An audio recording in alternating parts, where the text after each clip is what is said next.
आरक्षणाला काही मर्यादा आहेत. महाराष्ट्र सरकारला अधिकार नाहीये आरक्षणाकडून अर्थ करण्याकडे. आज जर शिवाजी महाराज जन्माला आले तर ते निश्चित म्हणतील. नमस्कार, फॉर द पीपल न्यूजमध्ये आपलं सर्वांचं स्वागत आहे. मुद्द्यावर बोलू हा जो आपला विशेष कार्यक्रम आहे. आजच्या या आपल्या विशेष कार्यक्रमामध्ये आपले प्रमुख पाहुणे आहेत संभाजी ब्रिगेडचे प्रदेशाध्यक्ष प्रवीण गायकवाड. आणि अर्थातच मी कुठल्या विषयावरती त्यांच्यासोबत बोलेल याचा अंदाज तुम्हाला सगळ्यांना आला असेल. प्रवीण दादा, मनापासून स्वागत आहे फॉर द पीपल न्यूज. जय जिजाऊ. माझा स्पष्ट आणि थेट प्रश्न मी तुम्हाला करणार आहे, कारण सध्याचं जे वातावरण आहे हे वातावरण अगदी पुन्हा एकदा आरक्षणाच्या केंद्रीभूत झालेलं आहे. महाराष्ट्रामध्ये मराठा आरक्षणाचा लढा तीव्र झालेला आहे. सोबत आता OBC आरक्षणाचा सुद्धा लढा तीव्र होऊ पाहतो आहे. आणि गेल्या 25 वर्षामध्ये तुम्ही मराठा आरक्षणाच्या संदर्भामध्ये जे काही प्रदीर्घ काळ लढा दिलेला आहे, पण तुमचं एकदम असं मत परिवर्तन झालं आणि तुम्ही आरक्षणापासून थोडंसं दूर गेल्याचं दिसतं. हे नेमकं चित्र काय आहे? तुमचं हे मत परिवर्तन का झालं किंवा कशामुळं झालं आणि वस्तुस्थिती काय? तुम्ही आरक्षणाकडे कसं बघता? मी आज मनोज जिरंगेंनी जे जालन्यामध्ये म्हणजे अंबड तालुक्यामध्ये जे अमरण उपोषण सुरू केले, त्यामुळं खऱ्या अर्थाने परत एकदा मराठा आरक्षणाच्या विषयाला चर्चा सुरू झाली. ही गोष्ट खरी आहे, परंतु आरक्षणाला काही मर्यादा आहेत आणि त्या मर्यादा स्पष्ट झालेल्या आहेत. मला एक गोष्ट स्पष्ट करायची, पहिली गोष्ट की मराठा जात म्हणून आरक्षण कदापिही मिळू शकत नाही, कारण जातीसाठी आरक्षण नाही. आरक्षण आता 2 प्रकारचे, जे पूर्वी फक्त वर्गामध्ये होतं, OBC, SC, ST हे 3 वर्ग होते. काही वर्षापूर्वी केंद्र सरकारने आर्थिक निकषाचं आरक्षण EWS आर्थिक दुर्बल घटकाला लागू केलं. ते 10% आहे आणि ते 50%च्या वर आहे. म्हणजे आता 2 प्रकारचे आरक्षण आहेत, एक वर्गाचं आहे आणि एक आर्थिक निकषाचं आहे. तर मराठा समाजाला जर आपण पाहिलं तर 1990ला मंडल कमिशन लागू झाल्यापासून कुणबीचं आरक्षण मिळत होतं, कारण मराठा कुणबी हे साधारणपणे एकच आहेत. त्याचं सातत्याने आपण प्रयत्न करून राज्यस्तरीय खत्रीय आयोगाकडं याचा पाठपुरावा केला की मराठा आणि कुणबी एकच आहे आणि OBC मधून मराठा समाजाला कुणबीसह आरक्षण मिळावं. खत्री आयोग महाराष्ट्रामध्ये न्यायमूर्ती खत्री यांनी राज्यस्तरीय आयोग 6 वर्ष काम केलं आणि अभ्यासाअंती त्यांनी असं मत दिलं की 83वी जाते कुणबी, याच्यामध्ये त्यांनी मराठा कुणबी, कुणबी मराठा आणि लेवा पाटील यांचा समावेश केला. आता मराठा कुणबी, कुणबी मराठा असं म्हटलं म्हणजे याचा अर्थ मराठा आणि कुणबी एकच आहे. परंतु त्यांनी दुसरं एक निरीक्षण नोंदवलं की सरसकट मराठा समाजाला जर आरक्षणाचा लाभ द्यायचा ठरवलं तर OBCतील इतर छोट्या जातींवर अन्याय होईल. आणि हा 1 जून 2004चा जो निर्णय आला, त्यावेळेस महाराष्ट्राचे मुख्यमंत्री सुशीलकुमार शिंदे होते. या निर्णयाला छगन भुजबळ यांनी विरोध केला, परंतु त्यावेळेस मागासवर्गीय असल्यामुळं सुशीलकुमार शिंदेंनी त्यावेळेस काँग्रेस आणि राष्ट्रवादी यांचं सरकार असल्यामुळं आदरणीय शरद पवार साहेबांना सल्ला विचारला की बाबा OBC आयोगाचं निरीक्षण अभ्यास असं सांगतं की कुणबी या जातीमध्ये मराठा कुणबी आणि कुणबी मराठा याचा समावेश करावा का नाही. तर जर OBC आयोगाने शिफारस केली असेल तर तो लाभ दिला पाहिजे, अशी भूमिका आदरणीय शरद पवार साहेबांनी घेतली. मंडल कमिशन महाराष्ट्रात पहिल्यांदा लागू केलं, ते शरद पवारांनी OBCंना आरक्षण दिलं आणि कुणबी आणि मराठा कुणबी, कुणबी मराठा याचा जो GR निघाला याचं सुद्धा मार्गदर्शन शरद पवारांनी केलेलं आहे. त्यामुळं असं लोक म्हणतात की शरद पवारांनी मराठा समाजासाठी काय केलं, हे अत्यंत चूक आहे. आजचं जे सरकार मराठवाड्यामध्ये मराठा समाजाचे निजामकालीन पुरावे जर कुणबी सापडत असतील तर त्यांना तो लाभ द्यावा, तर हा काही नवीन GR नाही आहे, हे काही नवीन संशोधन नाही, काही नवीन अभ्यास नाही. दुसरी गोष्ट, महाराष्ट्रामध्ये खत्री आयोग, बापट आयोग, श्रॉफ आयोग, त्याच्यानंतर नारायण राणे समिती केंद्राने महाराष्ट्र सरकारने स्थापन केली आणि त्याच्यानंतर न्यायमूर्ती मारुती गायकवाड असे आयोग आणि समिती स्थापन झाल्या. यांनी काय केलं, नारायण राणेंनी ESBC इकॉनॉमिकल सोशल बॅकवर्ड हा वर्ग तयार केला, तो हायकोर्टातच टिकला नाही. नंतर देवेंद्र फडणवीस यांचं सरकार आलं, भारतीय जनता पार्टी शिवसेनेचं. 16 साली 2016ला जे मराठा क्रांती मोर्चे निघाले, जवळपास 2.5 कोटी लोक रस्त्यावर आले आणि त्याच्यातनं एक मागणी पुढे आली की मराठा समाजाला आरक्षण मिळावं आणि म्हणून एक समिती नेमली गेली आणि तो आयोग नेमला गेला, न्यायमूर्ती गायकवाड आयोग. आणि गायकवाड आयोगाने 1063 पानाचा अहवाल दिला. त्याच्यातले 30 पानं ही अशी आहेत की ज्याच्यामध्ये मराठा कुणबी एकच असल्याचे पुरावे, विवाह आजही होतात, पूर्वीही होत होते. म्हणजे त्यातलं सगळ्यात महत्त्वाचे 3 गोष्टी सांगणार आहे मी. त्यातलं सगळ्यात महत्त्वाचं काय, हंटर स्टॅटिस्टिकल कमिशन जे जातीच्या बद्दल अभ्यास करत होतं त्यांनी असं नोंदवलं की Shivaji was a Kunbi and rajas of Gwalior and Baroda are set to be of the same race. म्हणजे हंटर स्टॅटिस्टिकल कमिशनने मराठा कुणबी एक असल्याचं मान्य केलं होतं. आपल्याकडं 1881 ते 1931 5 वेळा जातीय जनगणना झाली, 5 वेळा. तर त्या जनगणनेमध्ये मराठा कुणबी एक असल्याचं निश्चित झालं. त्याच्यानंतर आपल्याकडं दुसरा जो पुरावा दिसतो तो म्हणजे इतिहासाचार्य WK राजवडे यांनी भारतीय विवाह संस्था याच्यामध्ये नमूद करून ठेवलं आहे की ज्यांची सहज विवाह होतात त्यांची जात एक असते. म्हणजे उदाहरण कसं की आपल्याकडं जाती ज्या आहेत त्या व्यवसायावर विमुख आहेत, म्हणजे 18 आलुते आणि 12 बलुते. आणि तिसरा जो मुद्दा आहे तो केशवराव बापू देशमुख यांनी मराठ्यांचा, क्षत्रिय मराठ्यांचा इतिहास लिहिलेला आहे 3 खंडामध्ये आणि त्यांनी त्याच्यामध्ये मराठा कुणबी एक असल्याचे पुरावे दिलेले आहेत. हे सगळे ग्राह्य धरून मराठा कुणबी एक असल्याचं मान्य झालेलं आहे. त्यामुळं नव्याने आता काय करावं अशी स्थिती नाही. परंतु न्यायमूर्ती मारुती गायकवाड यांचा अहवाल 1063 पानाचा सरकारने मान्य केला. म्हणजे काय करायला पाहिजे होतं तर OBC-मध्येच मराठा समाजाचा समावेश कुणबी आणि मराठा असंच करायला पाहिजे होतं. तसं न करता एक नवीन वर्ग, OBC हा सार्वजनिकरित्या वापरलेला शब्द आहे, पण socially educationally backward class SEBC असा जो वर्ग आहे, असा 50%च्या बाहेर एक मराठा समाजासाठी वेगळा वर्ग 16% केला. जो मुळात महाराष्ट्र सरकारला अधिकार नाही आहे तो त्यांनी निर्माण केला. तो हायकोर्टात कसा टिकला मला माहीत नाही, पण सुप्रीम कोर्टात तो क्रॅश झाला. त्यामुळं मराठा समाजातला SEBCचा जो वर्ग तयार करून आरक्षण दिलं होतं ते ठप्प झालं, ते रद्द झालं. आता सरकारच्या हातात काहीच नाही आहे. तरी पण हे सुद्धा सरकार, म्हणजे एकनाथ शिंदेंचं जे सरकार आहे ते म्हणतं की आम्ही रिव्ह्यू पिटिशन सुप्रीम कोर्टात दाखल करू. मुळात काय आहे की आपल्याला घटनेच्या 50%च्या मर्यादा काय समजलं पाहिजे, तर 50%ची मर्यादा बाबासाहेब आंबेडकरांनी का मान्य केली याचं कारण असं आहे की गुणवत्ता सिद्ध करण्यासाठी जर उच्चवर्णीयांना स्पेस नसेल तर किमान ती अर्धी असली पाहिजे आणि आरक्षित वर्गातले लोकसुद्धा त्या खुल्या वर्गातल्या 50%मध्ये स्पर्धा करू शकतात. म्हणजे 50%चं आरक्षण आणि 50% खुला वर्ग, ज्याच्यामध्ये खुल्या वर्गातल्या जाती आणि SC ST OBCच्या जाती. त्यामुळं खुल्या वर्गातनं सुद्धा SC ST OBCचे उमेदवार येतात, मग शिक्षणामध्ये त्यांना प्रतिनिधित्व मिळते किंवा नोकरीमध्ये. तर आज जी स्थिती आहे आरक्षणाची, अगदी कुणीही काही आंदोलन केलं तरी आत्ताचं जे आरक्षण आहे मराठा समाजाचं ते कुणबी म्हणून मराठा कुणबी, कुणबी मराठा म्हणून OBCचं मिळते आणि EWS जो नवीन वर्ग झालेला आहे त्याच्यात 10%मध्ये मिळते आणि त्याचा लाभ आता विद्यार्थी आणि जे नोकरीसाठी सरकारमध्ये प्रयत्न करतात ते मिळतात. याच्यापेक्षा जास्त आरक्षण मिळण्याची सुतराम शक्यता नाही. हे सगळं झाल्यानंतर आम्ही असा निर्णय घेतला की 90 साली आपल्याला मंडल कमिशनमुळे आरक्षणाकडे वळायला लागलं, पण 91 साली जागतिकीकरण, खाजगीकरण, उदारीकरण आलं. म्हणजे सरकारच्या अनेक उद्योगांचं खाजगीकरण होणार, त्याच्यामुळे जगातल्या स्पर्धा पण खुल्या झाल्या. तर आता आपण अर्थकारणाकडे वळलं पाहिजे, उद्योजकतेकडे वळलं पाहिजे, नोकरीकडे वळलं पाहिजे परदेशातल्या, अशा प्रकारची संकल्पना आम्ही गेली 4-5 वर्ष मांडायला लागलो. म्हणजे हे कारण आहे की तुम्ही याच्यामुळं म्हणता की आरक्षणाच्या मागं लागू नका, वेळ वाया घालवू नका, युवा वर्गाची दिशाभूल करू नका, हे कारण आहे का त्याच्या मागं?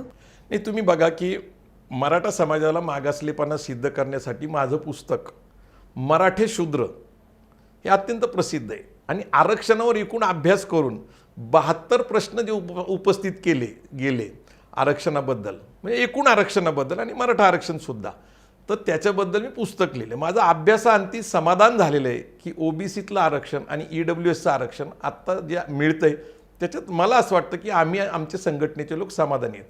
पण त्यातून जी संख्या मराठा समाजाची दिसते महाराष्ट्रामध्ये ती पाहता त्यातनं समाधानकारक प्रतिनिधित्व सरकारमध्ये मिळणार नाही आहे. मग अशा स्थितीमध्ये मानसिकतेत बदल करणं गरजेचं वाटायला लागलं मला आणि त्याचे परिणाम आम्हाला दिसायला लागलेत. म्हणजे आता मुलं अर्थकारणाकडे जायला लागलेत, आर्थिक साक्षरतेबद्दल बोलायला लागलेत, परदेशात नोकरीबद्दल बोलायला लागलेत. मी तुम्हाला फक्त एवढंच सांगतो की आम्ही छत्रपती शिवाजी महाराजांच्या नावाने व्याख्यान करत आलो. महात्मा ज्योतिबा फुले, शाहू महाराज, बाबासाहेब आंबेडकर ही आमची प्रेरणा वैचारिक. असं असताना छत्रपती शिवाजी महाराजांनी 6 जून 1674ला आपल्या राज्याची कल्पना राज्याभिषेकाच्या वेळेस मांडली. ती म्हणजे काय होती? अहद तंजावर तहद पेशावर अवघा मुलूक आपला. माझं राज्य एवढं असेल, म्हणजे आदिलशाही, कुतुबशाही, मुघलशाही, निजामशाही ह्या 4ही पातशाहींवर माझं राज्य असेल आणि दिल्ली तख्त मी ताब्यात घेईल, हे स्वप्न रायगडावर छत्रपती शिवाजी महाराजांनी राज्याभिषेक करताना पाहिलं होतं. पण आज जर शिवाजी महाराज जन्माला आले, स्वतंत्र भारत आहे, लोकशाही आहे, जागतिकीकरण, खाजगीकरण, उदारीकरणाच्या संधी मोकळ्या झाल्यात, शिवाजी महाराज आता तंजावरपासून पेशावर म्हणणार नाही. मी अशी कल्पना करतो आज जर शिवाजी महाराज जन्माला आले तर ते निश्चित म्हणतील जग पादक्रांत केलं पाहिजे. आणि म्हणून आम्ही असा बदल केला. त्यांचं जे तंजावर ते पेशावर होतं ते आता अहद ऑस्ट्रेलिया, तहद कॅनडा, अवघा मुलूक आपला. आता ही झाली घोषणा, हा झाला विचार. पण या विचाराने मी आपल्याशी बोलत असताना आज 8,500 तरुण आखाती देशामध्ये, गल्फमध्ये, त्याच्यानंतर पोलंडमध्ये, रोमानियामध्ये, युरोपच्या काही खंडामध्ये, ऑस्ट्रेलियामध्ये, कॅनडामध्ये हे गेलेत कामाला आणि ते आता चेन करतायत, नेटवर्किंग करतायत. एक मुलगा गेला परदेशात त्या देशामध्ये की तो मागून आपल्या मागं 1-2 जवळचे नातेवाईक येतील, मित्र येतील किंवा आमच्या सहकार्याने काही लोक पाठवता येतील आणि हे नेटवर्किंग सुरू झालेलं आहे. याचं मला ही जी कल्पना आहे, म्हणजे तुम्ही सगळ्या तरुणांना असं सांगितलं व जागतिकीकरण झालेलं आहे आणि तुम्ही आता जगभर जा, व्यवसाय, उद्योग, नोकरी जे काही असेल ते करा, कारण ग्लोबलायझेशन आहे, संधी खूप आहेत जगभर, त्या भारतामध्ये कमी आहेत. आणि हे करत असताना 3-4 वर्षामध्ये असं मत परिवर्तन होण्यासाठी कुठल्या गोष्टी कारणीभूत ठरल्या होत्या? नाही, मी तसं गायकवाड आयोगाबरोबर काम केलं. गायकवाड आयोगाच्या डाटामध्ये जवळपास 49% मराठा कुटुंब हे लँडलेस आहेत. आता लँडलेस म्हणजे याचा अर्थ जमीन नसलेले लोक. आणि त्यामुळं सरकार जे कागदपत्र मागतं, तुमचं जात प्रमाणपत्र, कुणबी असल्याचं जर तुम्हाला सिद्ध करायचं असेल तर तुमचं 7/12 असलं पाहिजे, 8/10चा उतारा असला पाहिजे, कागदोपत्री कुठंतरी तुमच्या केस तक्रारी झाल्या पाहिजे. म्हणजे महसुली व्यवस्थेत जे कागदपत्र आहेत त्यात तुमचं नोंद कुणबी दिसते. ज्यांना जमिनीच नाही आहे, ज्यांच्या जमिनीच्या तंटेच झालेले नाही आहे, तर त्यांच्या जाती निश्चित करणं हा एक मोठा प्रॉब्लेम झालेला आहे. त्यामुळे त्यांना आरक्षणाचा लाभ मिळण्याची शक्यता मला तर बिलकुल दिसत नाही. आणि मुख्यतः मराठवाड्यामध्ये मला हे दिसतंय. तर लँडलेस मराठा हा एक समस्या आहे. दुसरी गोष्ट, आज आपण बोलतोय 29% तरुण हे बेरोजगार आहे. आणि जगात आपण एक क्रांती केलेली आहे, ते म्हणजे चायनाच्या मागं टाकून आपण आता जगात लोकसंख्येने 1 नंबरला गेलो. 140 कोटी झालो आपण. आता 140 कोटीमध्ये 29% म्हणजे 50-60 कोटी तरुण आज बेरोजगार आहे. बरं, सरकारी नोकरीत पण समस्या अशी झाली की एकीकडे मंडल कमिशन लागू झालं आणि दुसऱ्याच वर्षी जागतिकीकरण बरोबर खाजगीकरण आलं. म्हणजे सरकारचे जे उद्योग आहेत ते आता खाजगी करायला सुरू केलेले. म्हणजे ते मनमोहन सिंग सरकारमध्येही झालं आणि मोदी सरकारमध्येही चालू आहे. अनेक आता अदानी आणि अंबानींनी जे उद्योग सगळे खरेदी केले ते सरकारचेच उद्योग आहेत. म्हणून तर ते जगात 1 नंबर 2 नंबरचे श्रीमंत लोक झालेत. म्हणजे खाजगीकरणाचं हळूहळू परिणाम जाणवायला लागलेत. म्हणजे सरकारी नोकरीचा तर काही फारसा उपयोग होण्याची मला शक्यता दिसत नाही. अभ्यासाअंती मला असं दिसलं की आपल्याकडे आता नाणार प्रकल्पाचं आंदोलन चालू आहे. पूर्वी आपण एनरॉनचं प्रकल्प बघितले. एकीकडं परदेशातनं आपल्या महाराष्ट्रात जे उद्योग येतात त्यांना आपल्याकडे संधी दिली जात नाही. आपल्याकडे जे राज्यकर्ते ते बुडवण्याची घोषणा करतात, आंदोलनं करतात. म्हणजे फेवरेबल वातावरण नाही आहे.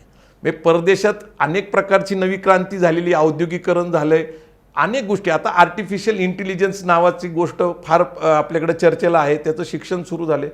म्हणजे जगात खूप मोठी प्रगती चालली. आपण बोलतोय तर चंद्रयान चंद्रावर पोचलेलं आहे.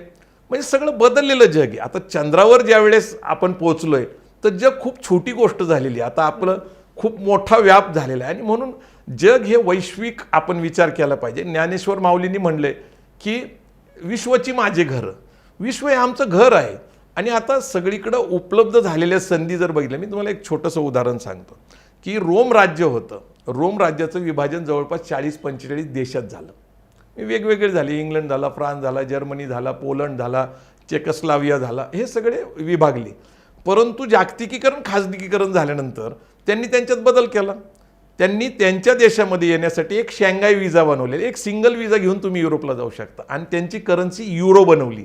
सगळ्या करन्सीज विसर्जित केल्या. हा व्यावहारिकपणा जर ते स्वीकारत असतील तर आपण हा व्यावहारिकपणा स्वीकारला पाहिजे.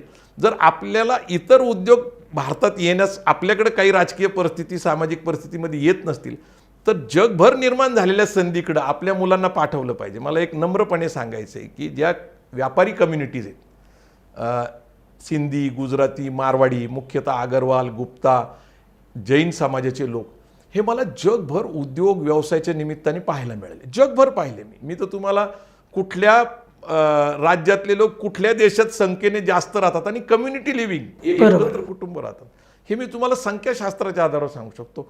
पण हे जे मी व्यापारी जाती सांगतो यांचा इतिहास मला माहीत नाही आहे. पण महाराष्ट्राचं वेगळं आहे. स्वराज्याची प्रेरणा शिवाजी महाराज, स्वातंत्र्याची प्रेरणा महाराष्ट्रात आहे, समाजकारणाची प्रेरणा महाराष्ट्रात आहे. मग आपण फुले शाहू आंबेडकर, सयाजीराव गायकवाडांचं नाव घेतो समाजकारणाबद्दल. स्वतंत्र भारताला जी प्रेरणा मिळाली ती महाराष्ट्रात आहे. विचारधारा प्रबळ आहे. पण मराठी माणसाचा आर्थिक कणा मोडलेला आहे. आर्थिकदृष्ट्या तो सक्षम नाही. आज मी पुणे शहराच्या अवतीभोवती विकास पाहतोय. IT इंडस्ट्री आली, ऑटोमोबाईल इंडस्ट्री आली, खूप मोठ्या बिल्डिंग झाल्या. आज पुणे शहर जवळपास दिल्ली आणि मुंबईपेक्षा मोठं शहर झालेलं आहे. मग इथं जो विकास झालेला आहे, शेतकऱ्यांकडे पैसे आलेले आहेत, पण एकही उद्योजक तयार झाला नाही. महाराष्ट्राचा GDP जर आपण पाहिला तर भारतात राज्य आपलं 1 नंबरला आहे. GDP मध्ये 1 नंबरला 28% GDP आपला महाराष्ट्र राज्य देतो. महाराष्ट्रात 1000 उद्योगपती हे राहतात महाराष्ट्रामध्ये, मुंबईमध्ये, नवी मुंबईमध्ये, पण एकही मराठी माणूस नाही जो पहिले 1000 मध्ये येतो. ही शर्मेची गोष्ट आहे. एकीकडे शिवाजी महाराजांची प्रेरणा सांगायची, महात्मा फुलेंची सांगायची, शाहू महाराजांची, सयाजीराव गायकवाडांची सांगायची, आणि अर्थकारणाकडे दुर्लक्ष झाले. म्हणून मी नेहमी सांगतो, जो माणूस पैशावर प्रेम करतो लोक त्याच्यावर प्रेम करतात. आणि शिवाजी डोक्यात आणि गांधीजी खिशात, म्हणजे शिवाजी महाराजांची प्रेरणा आणि खिशात पैसा असल्याशिवाय जगात किंमत नाही. हे नवीन सूत्र तुम्ही सांगताय. हो, सांगतोय 4-5. आता हे 4-5 वर्ष तुम्ही जे हे सगळी मोहीम राबवताय, याच्यामध्ये आता तुम्ही सांगितलं की साधारणपणे 8-8.5 हजार तरुण जे आहेत ते परदेशामध्ये गेलेत तुमच्या या मोहिमेअंतर्गत. कसा रिस्पॉन्स आहे, कसा हा बदल लोक स्वीकारतायत, किंवा आत्ताच्या या परिस्थितीमध्ये हे तुम्ही नवीन सूत्र सांगताना समाजाला तर हे थोडंसं विरोधाभास वाटेल. तुम्ही म्हणता आरक्षणापासून दूर चला, तर कदाचित तुम्ही समाजाचे शत्रूसुद्धा होऊ शकता. तुमचा अनुभव काय? नाही, मी म्हणून आरक्षणाबद्दल माझी भूमिका स्पष्ट केली की आरक्षणाकडून अर्थकारणाकडं. मी जे मगाशी सांगितलं की EWSचं मिळतंय, OBC मधलं कुणबी मराठा, मराठा कुणबी मिळते, आता पुष्कळ झालं. आता जग जे आहे ते पादक्रांत करू. मी आपल्याला सांगतो की सुरुवातीला या बाबतीत अनेक शंका कुशंका उपस्थित झाल्या, पण आज तुम्हाला रिझल्ट दिसत आहेत. म्हणजे कसं की परदेशात गेलेला मुलगा जो आहे, समजा आता दुबईला गेला आहे, तो दुबईचा दिराम हा 22 रुपयाला 1 मिळतो. त्याला जर तिथं 3000 दिराम पगार मिळाला तर त्याला 66,000 रुपये मिळतात.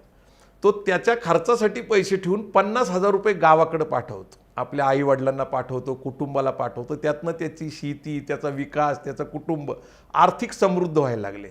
मी तुम्हाला सांगतो की कोपरगावमध्ये माझे एक मित्र आहेत, त्यांनी असंच परदेशात 15 वर्षापूर्वी नोकरीला गेले आणि त्यांनी हळूहळू गरज पडेल तसे कोपरगाव तालुक्यातले, नात्यातले, मित्रमंडळीतले, कॉलेज शाळेतले मित्र, असं करत करत 350 लोक परदेशात तो घेऊन गेला. आता कोपरगाव तालुक्यामध्ये 2 साखर कारखाने आहेत, एक काळ्यांचा, एक कोल्ह्यांचा.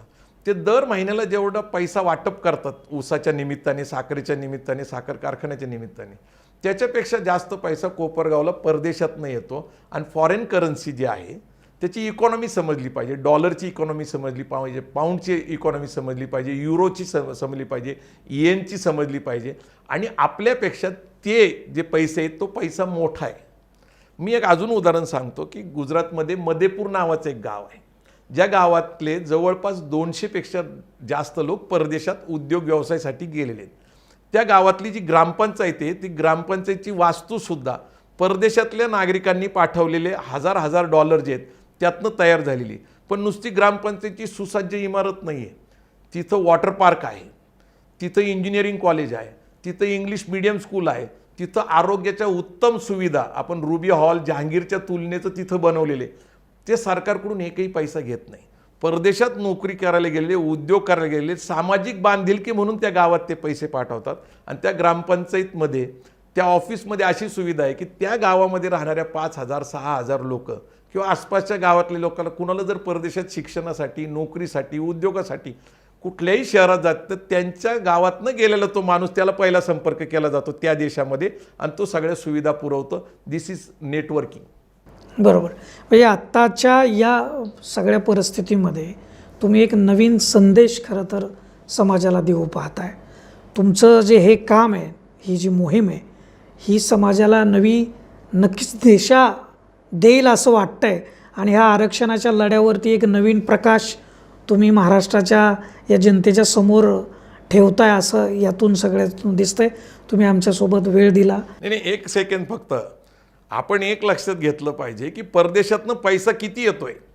पैसा किती येतोय तर निर्मला सीतारामनी अर्थसंकल्पीय अधिवेशनामध्ये सांगितलं की 1 करोड डॉलर या भारतामध्ये येतात आणि त्यातला सगळ्यात जास्त मोठा वाटा आहे केरळचा. केरळमध्ये घरटी माणूस गल्फमध्ये आहे, म्हणजे तिथं शिक्षण 100% आहे. तसंच परदेशात नोकरी उद्योग जाण्याचं प्रमाण जास्त आहे. म्हणजे भारताच्या अर्थसंकल्पापेक्षा जास्त पैसा परदेशातनं भारतात येतो. काही गैरसमज असे आहेत की आपण आपल्या देशाला सोडणं, गावाला सोडणं हे काही बरोबर नाही. देशाभिमानी लोक असतात. पण एक लक्षात घेतलं पाहिजे की अर्थकारणासाठी आपण बाहेर जायला पाहिजे. मला असं वाटतं की हे अर्थकारण समजून घेतलं पाहिजे. आणि दुसरी एक छोटीशी विनंती आहे, पैसा मिळाल्यानंतर आर्थिक साक्षर पण झालं पाहिजे. पैशाची गुंतवणूक कशी केली पाहिजे, पैसे वाचवले कसे पाहिजे, पैसे भविष्यासाठी कसे ठेवले पाहिजे, पैसा हा नीट समजून घेण्याची गोष्ट आहे. आम्ही हळूहळू आर्थिक असाक्षरतेबद्दलही बोलतोय. परदेशातल्या नोकरी हा एकमेव उद्देश नाही, तर नवीन उद्योग, नवीन व्यवसाय इथं सुद्धा काढता येतात. त्याच्यासाठी पण आम्ही काम करतोय. हे मला मुद्दाम नमूद करावं वाटतं, कारण काही लोक अशा प्रकारचा गैरसमज पसरवत आहेत. मला नम्रपणे सांगायचं, मी काय आरक्षणाचा विरोधक नाही, पण आरक्षणाच्या पलीकडं एक मोठं विश्व आणि संधी उपलब्ध झाली आहे, त्याच्याकडे तुम्ही त्याच्याकडे जायला पाहिजे. अगदी बरोबर आहे. प्रवीण दादा हे गेल्या 30-40 वर्षापासून सामाजिक क्षेत्रामध्ये काम करत आहेत. वेगवेगळ्या चळवळीमध्ये काम केलेलं आहे. अनेक प्रश्नांसाठी त्यांनी लढा दिलेला आहे. परंतु सध्याची जी त्यांची ही जी भूमिका आहे ही खरं तर अनेकांना आश्चर्यामध्ये टाकणारी आहे. कारण आरक्षणाकडून अर्थकारणाकडे हे बऱ्याचदा लोकांना समजत नाही, बऱ्याचदा पटत नाही. आणि आपल्या सीमा तोडून, सीमा म्हणजे आपलं गाव नाही किंवा आपला जिल्हा नाही, आपलं राज्य नाही, तर आपल्या विचारांच्या सीमा तोडून परदेशामध्ये जाऊन अर्थकारणामध्ये आपण बळकट व्हायला पाहिजे, ही जी त्यांची भूमिका आहे. या संदर्भामध्ये ते गेली 4-5 वर्ष काम करतात आणि याला यश आलेलं आहे. 8,000हून अधिक तरुण आज त्यांच्या या मोहिमेच्या माध्यमातून परदेशामध्ये सेटल झालेले आहेत. तिथून फॉरेन करन्सी आपल्या महाराष्ट्रामध्ये येते, मराठी घरामध्ये येते आणि ती घरं सुजलाम सुफलाम होत आहेत. याकडं खरं तर डोळसपणे बघितलं पाहिजे. आणि सध्याच्या या दूषित वातावरणामध्ये खऱ्या अर्थानं एक चांगला प्रकाश टाकण्याचं काम प्रवीणदादांनी केलं. मनापासून तुमचं धन्यवाद. धन्यवाद. जय जिजाऊ, जय शिवराय.